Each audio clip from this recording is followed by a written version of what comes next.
RIP EVGA. More Blackwell cards are having issues, and Asus and MSI decide, hey, let's raise the price after the fact because everybody can't get them. Let's get into the hot news, everybody. I'm your Brett host. We're going to be going over the hottest tech news that I can find on the internet while you enjoy your breakfast this Friday, February 7th, 2025. And we're going to start off today saying goodbye to EVGA's forum because it's being reported that they are now closing it down, making it read-only. They're going to be moving their community communication over to Reddit. So this is just yet another decrease in EVGA's presence in the PC gaming market. Obviously, based on what we know, NVIDIA is a lot to blame here with their bad company practices of treating AIB partners like they're worth less than dirt, and that has created issues even now with the RTX 50 series pricing, which we'll talk a little bit more towards the end. But EVGA closing down their community support. This doesn't mean that if you have a warranty with them that they're going anywhere. They still are producing parts here and there, just not graphics cards. It's sad.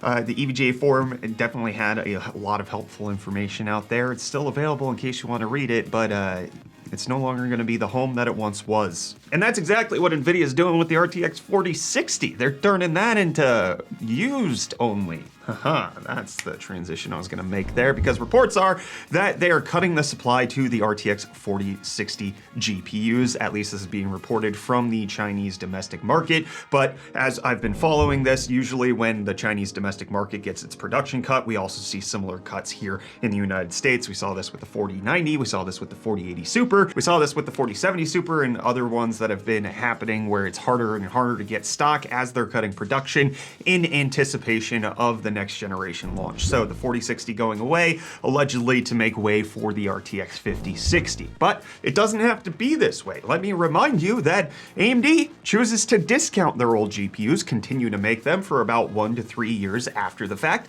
and they only discontinue some of the units, but not most of them, whereas NVIDIA chooses to go the other way with discontinuation instead of discounting them, and it's a choice that they make. It is a movement of the market that they are intentionally doing against the consumer. Instead of making the 4060 a $199 card, making the 5060 a $299 card, they're not going to do that because either they can't make as much profit, or it would potentially put their new generation of cards in a worse light. Imagine if the 5080 was trying to compete with the 4080 Super. The price point that they would drop the 4080 Super to would heavily impact the 5080 being at $999. Drop the 4080 Super to $750. You basically have no reason to get the 50 series. Creates a conundrum for them in terms of becoming a $1 trillion company, many trillions of dollars. You only get to be worth more if you make more, and so that's the situation we're in. But just a reminder, it's a choice by NVIDIA that they do this. And it was a choice that they appear to have rushed out the RTX 50 series, because more and more reports are coming out that the RTX 50 series is causing black screen issues, bricked cards, and multiple problems for people out there who have them, which right now is a limited number. But with both 5080s and 5090s, people are experiencing issues like Club 386, who got their PC from a well-respected UK system integrator and experienced a blank screen. However, they have mentioned that their fix for this was setting the PCI Express setting from 5.0 to 4.0, and that helped to alleviate the issue. I have heard this as a fix if you are having riser troubles. I haven't heard this being a fix for if it's actually directly connected to the PCI Express slot. But it does appear like there are some PCI communication issues that the RTX 50 series cards are having with certain motherboards. It's just an issue after another. Low stock. Now we're having PCI Express issues after driver updates, and just one more, I don't know, tiny nail in the coffin of the RTX 50 series. Not like one that's actually keeping it down, but one that you just kind of somebody got an RTX 5090, at least that's what it was labeled, but they bought an RTX 5080, and it turns out that when you look into GPU-Z, it is an RTX 5080. So they got what they paid for, the card just lied to them. So there are just mistakes, hiccups, issues, oopsie doodles, software problems, signal problems, stock problems, pricing problems. The RTX 50 series not necessarily getting off to the greatest of starts. And Reece gets off to a great start every day because he looks up deals trying to save you money.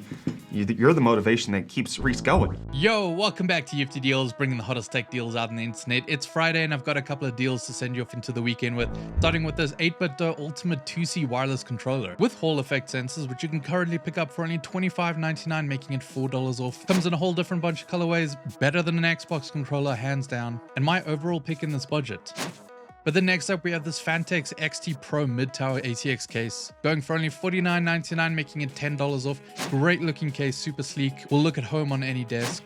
And then lastly today, we have this Corsair IQ Link H100i. This RGB 240mm AIO CP liquid cooler currently comes bundled with an extra QL120 fan for only $89.99 with included promo code, making it $20 off. And hey, with that, the deals are done. You can find these and more linked in the video description down below. But until next time, I'm gonna hand you off back to Brett for the rest of your hot news. Cheers.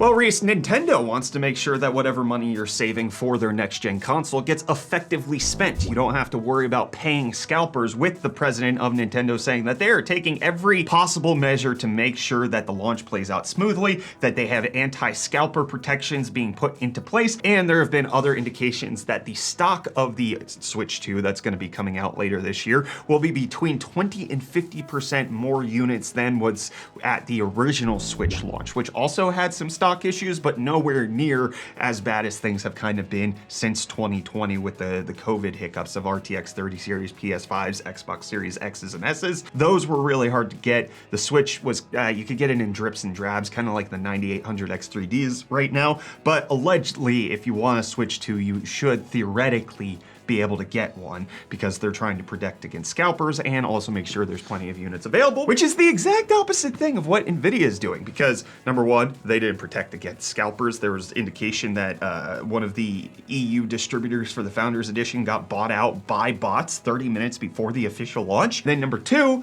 pricing problems all over the place, and it appears that the third-party vendors are actually responsible for some of this, because as many people put in the comments on yesterday's episode of Hot News, and kind of were just posting everywhere, Asus and MSI raised their prices on their GPUs after launch. So they're seeing that they're out of stock, they're hard to get, and hey, they're just gonna make a little bit more money off of that. So when you go over to MSI's website, you can see that their cheapest RTX 5080 is now $140 more than it was last week, representing a 14% price increase. And then the RTX 5090 is $380 more than it was last week, representing a 19% price increase, coming in at $2,380, with their highest cost card going up to $2,790. But Asus has them beat with their Astro card now being priced at $3,410. You could buy both a 5090 and 5080 Founders Edition, theoretically, for the price of a single Astral card. So this is being documented that both MSI and Asus are trying to make more money off of their consumer, and especially because there's limited stock. Who else are you gonna go to if you wanna buy from them? This is how much you're gonna have to pay. They're gonna need to get that additional 14 or 19% profit, because that's what they want. But as we discussed with the beginning of Hot News with EVGA, this allegedly is one of the problems with the RTX 50 series. Third-party vendors are kind of pissed at NVIDIA right now because number one, this allegedly was a very rushed launch where they didn't have proper time to get things situated. Number two, the pricing that NVIDIA is charging these companies to get the GPU core and all of the accoutrement that they need to make the GPU, NVIDIA is charging them an unreasonable amount, allegedly, that's making it very difficult for them to make profit. So we're allegedly seeing these price increases so that they can have healthier profit margins, so it's not as terrible as it might have been. The $2,000 MSRP for the Founders Edition is nice for NVIDIA because they control the entire thing there. It's vertically integrated. But when NVIDIA charges, theoretically, I don't know the exact pricing, if NVIDIA is charging MSI $1,900 for the GPU, well then how are they supposed to make profit at $2,000 when they have to slap on their own cooling solution, do their own engineering, their own validation, etc., etc., etc. That's allegedly what is happening behind the scenes, creating these issues. And so yes, we are seeing price increases after the fact, which I'm not advocating for. I'm just saying it's one of the explanations here. It's essentially they are trying to make more money. That's what it boils down to. And as a consumer, I find that not cool, especially since they're doing it after the fact. If they had just said, hey, we have no MSRP cards, the Ventus card, the RTX 5080 is going to be $1,180. That's what we're going to charge from the beginning. That would have been way better than them showing up at $999 and then increasing it 14% later on. But I gotta say that I'm scared with the Astral costing $3,400. I'm scared of what the special edition Astral is gonna cost, because Asus unveiled a golden gilded RTX 5090 Astral Dahab edition that's gonna be a Middle Eastern only launch, and this thing is, it's loud. It is audacious. It is, honestly, I would love to have this in my system. I think this looks incredible. It's a very unique looking GPU, but if the non-unique version is 3410, how much is this bad boy gonna go for? I shudder to think.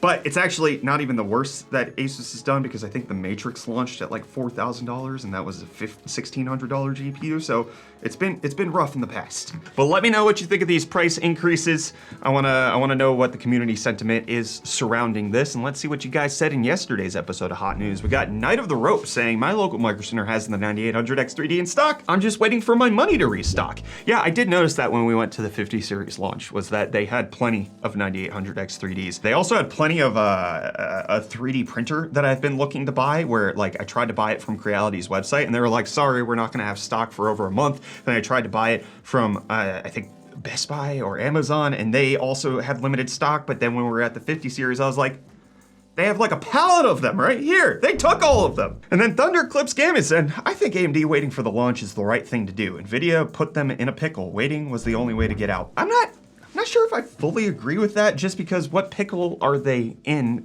unless they were anticipating charging more than they should have, right? Like if they were expecting to create class-leading value, like they were expecting to come in at a very healthy price point, what pickle did NVIDIA put them in? You know, I think AMD's putting themselves in their own pickles. I think they're pickling themselves. I think they had the opportunity to do something great, to lead the market, to dominate the industry, to actually show that they were thought leaders and innovators in the space, and instead they're showing that they are scared and they're running with their tail between their legs, saying that we don't have anything to show right now. We'll have it eventually. With we don't want to talk about it because we're not ready. Based on things we're hearing behind the scenes, they were ready, and they are just they're delaying for some reason. And if NVIDIA put them in the pickle, then I'm not sure that the cards are going to be worth getting. And then Hellmasker saying, I'm waiting for the 9950 X3D and also waiting for the 5070 Ti. That'll be my new build. That hopefully carries me for the long-term future. Hopefully.